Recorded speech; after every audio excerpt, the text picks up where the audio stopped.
The Zephyrian Collective had spent 3 millennia cataloging the universe's species with the methodical precision of cosmic librarians who'd never learned when to stop organizing.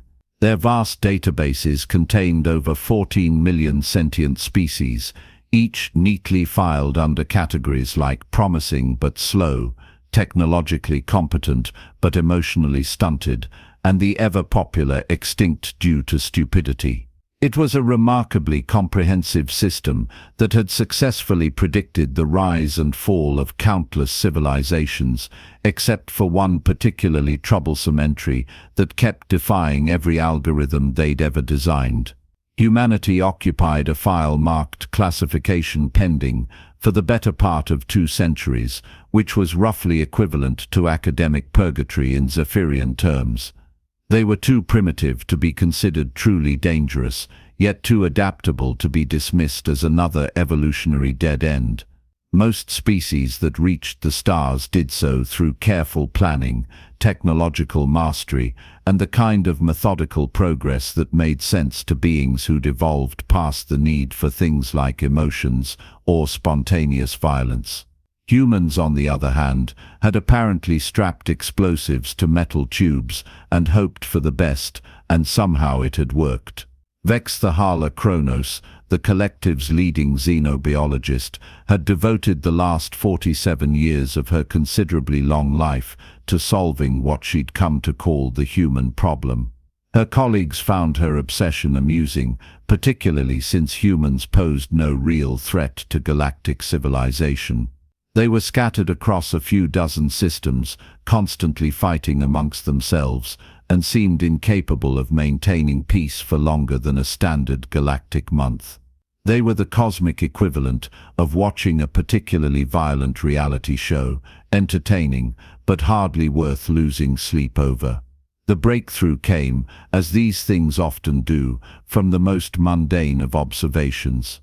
Vex the Hala was reviewing genetic samples from various human populations when she noticed something that made her secondary brain pause mid-computation.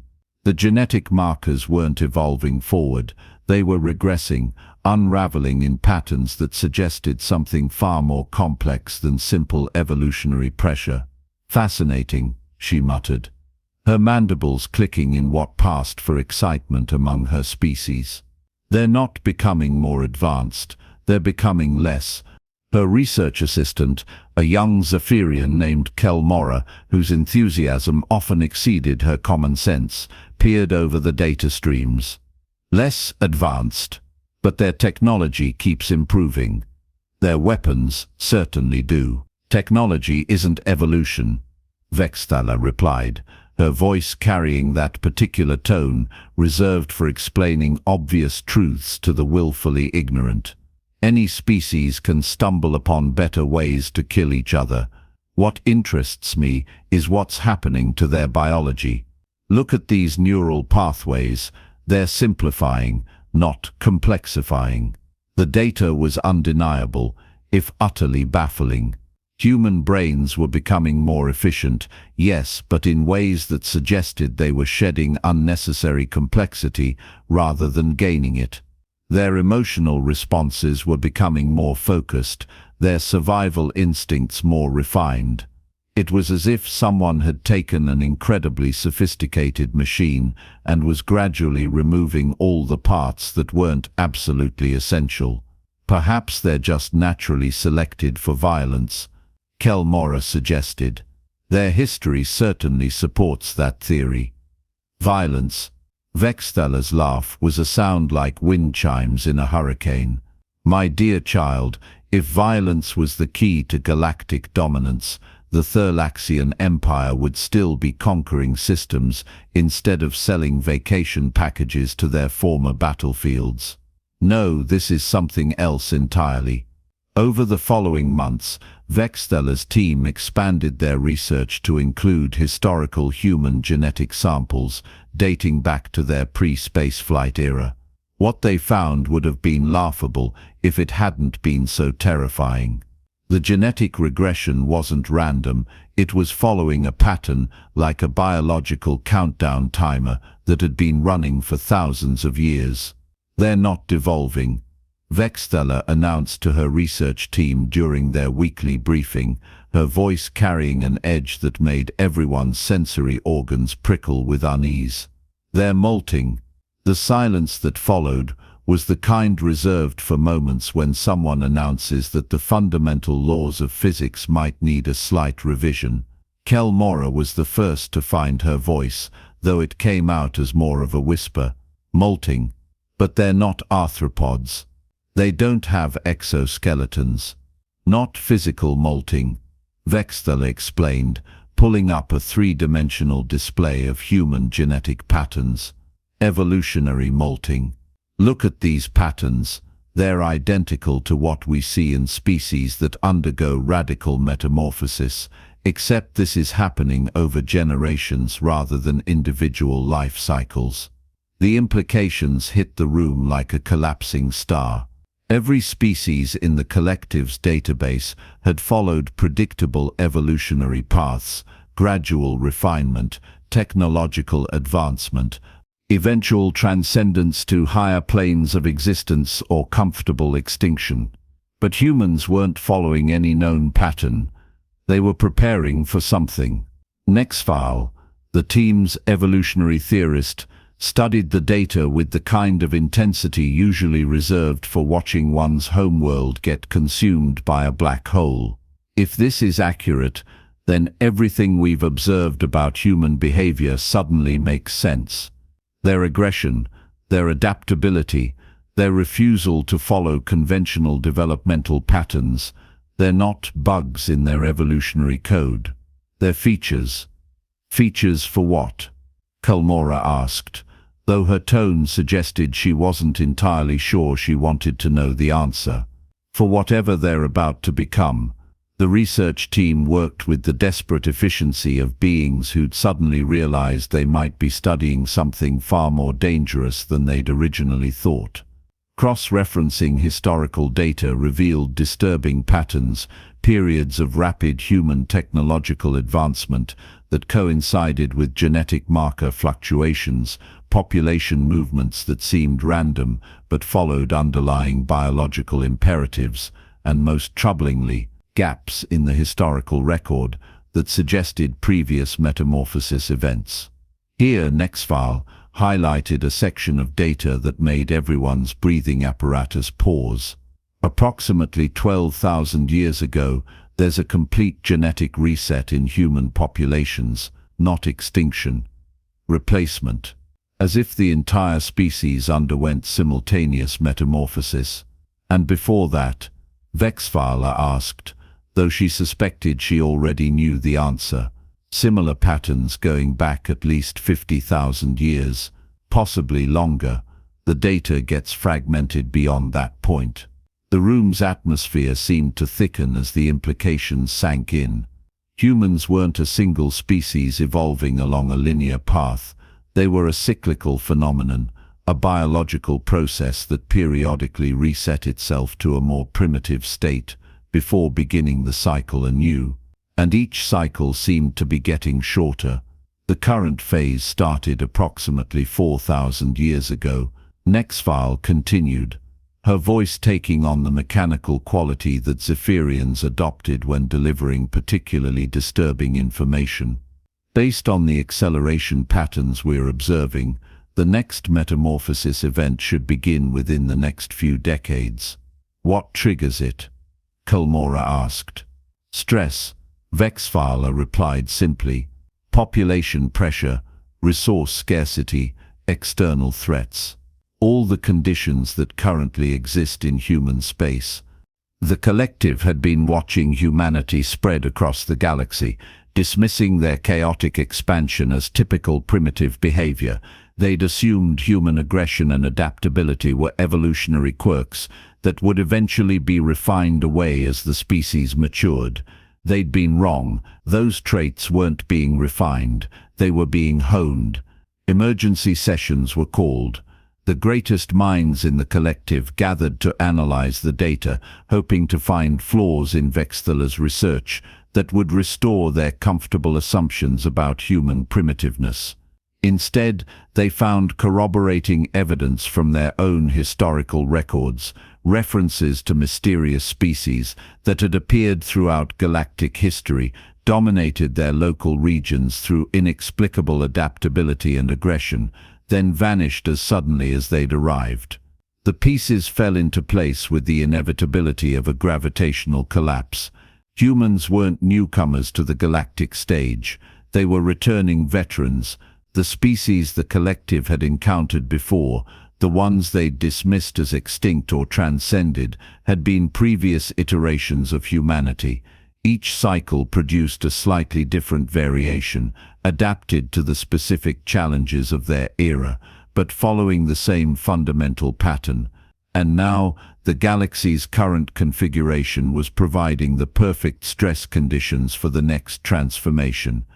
Ambassador Thexmiran of the hegemony, a being whose species had achieved perfect logical thinking by surgically removing their capacity for panic, found himself experiencing something uncomfortably close to terror. How many previous cycles have there been? We've identified evidence of at least 12 distinct iterations, Vexthala reported, possibly more.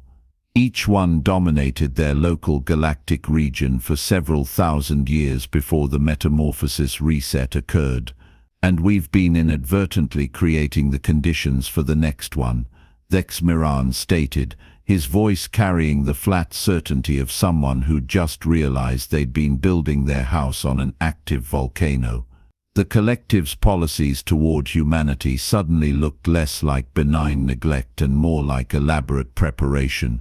By containing human expansion, they'd created population pressure. By treating them as primitives, they'd ensured humans would develop along aggressive, adaptable lines rather than the peaceful, contemplative paths most species followed.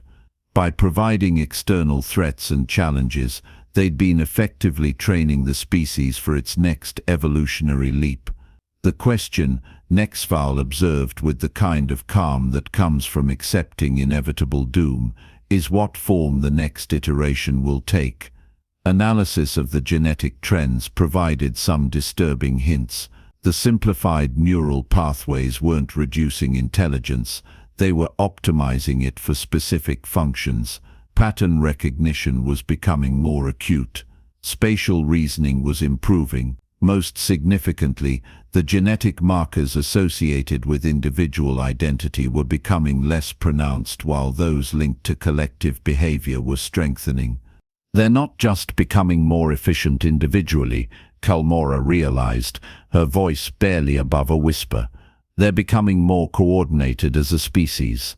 The final piece of the puzzle came from an unlikely source, human literature. Buried in their cultural outputs were recurring themes that suddenly took on new significance, stories of transcendence, collective consciousness, and species-wide transformation. What the collective had dismissed as primitive fantasy was actually genetic memory, cultural echoes of previous metamorphosis events. They remember, Vexthala said, staring at the analysis of human mythological patterns. On some level, they know what they're becoming. The transformation began subtly, as these things always do.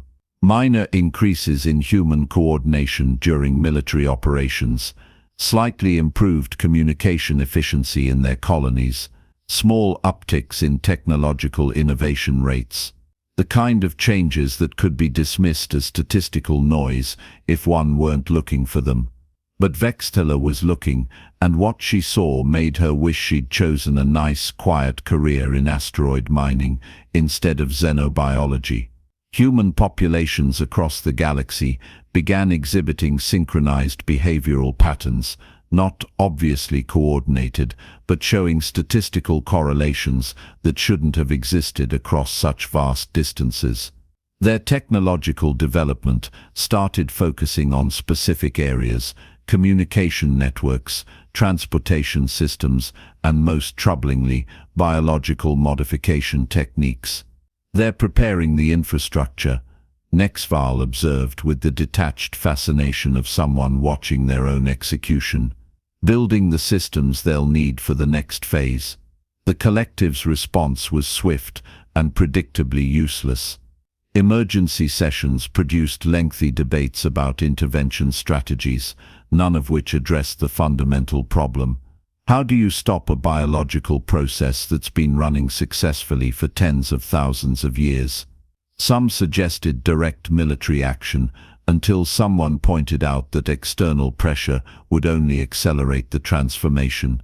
Others proposed isolation protocols, which had the slight drawback of being completely impossible given humanity's current distribution across dozens of systems.